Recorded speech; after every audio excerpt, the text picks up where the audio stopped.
Well, good afternoon. It's Casual Friday, or at least it is for me. Happy Friday, February the 9th. Mark Milam here. You're a mortgage professional. Let's get right to what happened this week. Not my favorite week for mortgage interest rates, and really not because we got some slew of bad economic data that tells us inflation's about to go out of control.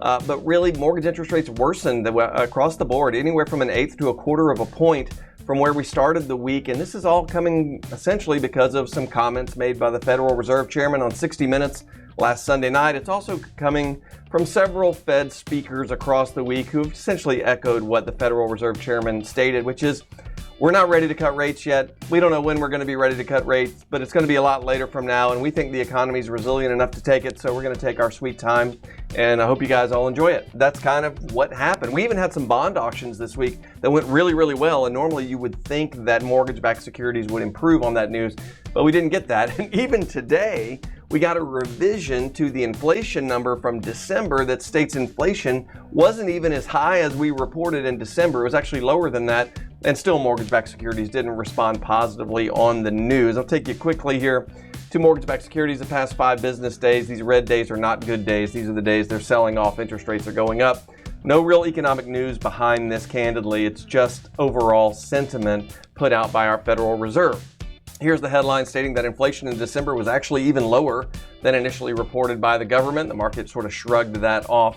But I really want to focus in here on the microcosm of why housing is not more affordable now, why interest rates have not come down, even though inflation has come down. And I want to draw your attention to something that was published on February the 5th. So that was Monday this past week. And this is Minneapolis Fed Reserve President Neel Kashkari, who quote unquote backs sentiment that policymakers can take their time cutting interest rates, right? Saying that the economy is very resilient and now we don't really have to rush to cut the interest rates. And he actually published a paper here, and it was published and put on the Federal Reserve's website talking about economic policy, Federal Reserve policy.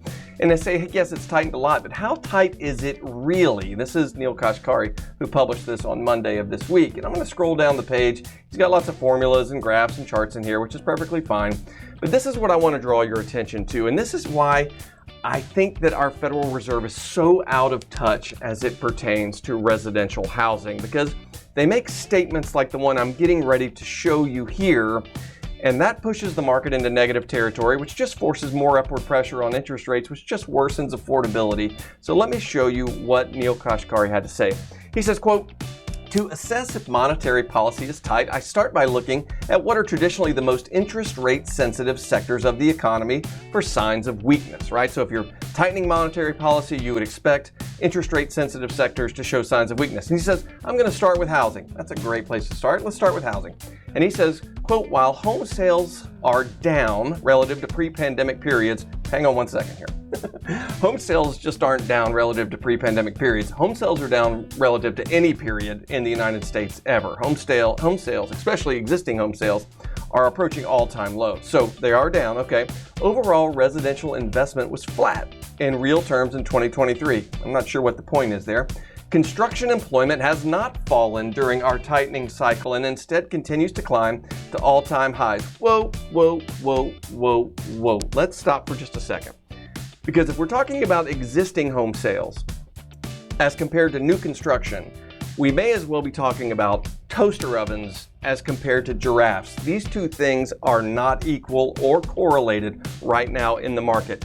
We have no supply in existing home sales because most of the country is locked in to historically low interest rates. They are not going to go anywhere. They are not listing their homes for sale, especially when market interest rates are in the 6s or 7s. That's absolutely not going to happen.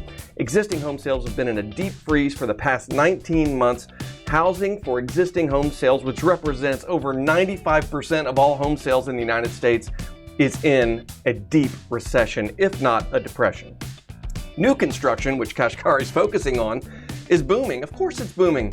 There's no other supply anywhere. Of course new construction is up. Of course new construction companies' stock prices are up.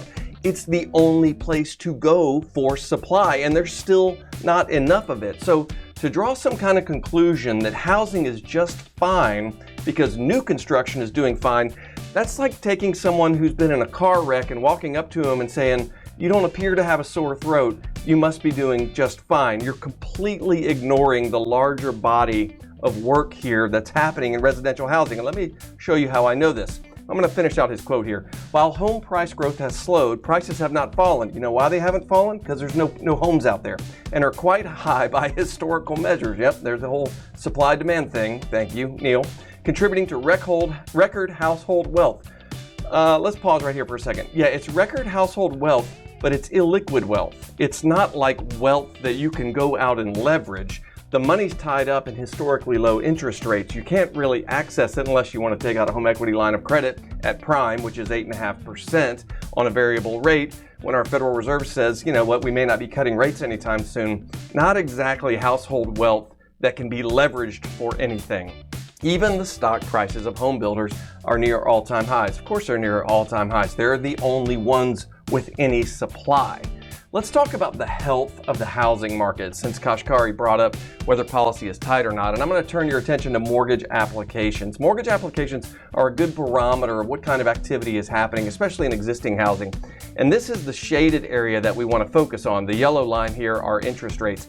And you can see here are mortgage applications. Here's the composite index right here. And we've got to go all the way back to the heady days of 1995 to find a composite index for mortgage applications equivalent to what we have today. In other words, we haven't seen demand for housing this low, measurable by applications, since 1995. By the way, home prices in 1995 are a little different than they are today, meaning affordability is getting squeezed and crushed. Is monetary policy tight for an interest rate sensitive sector like housing?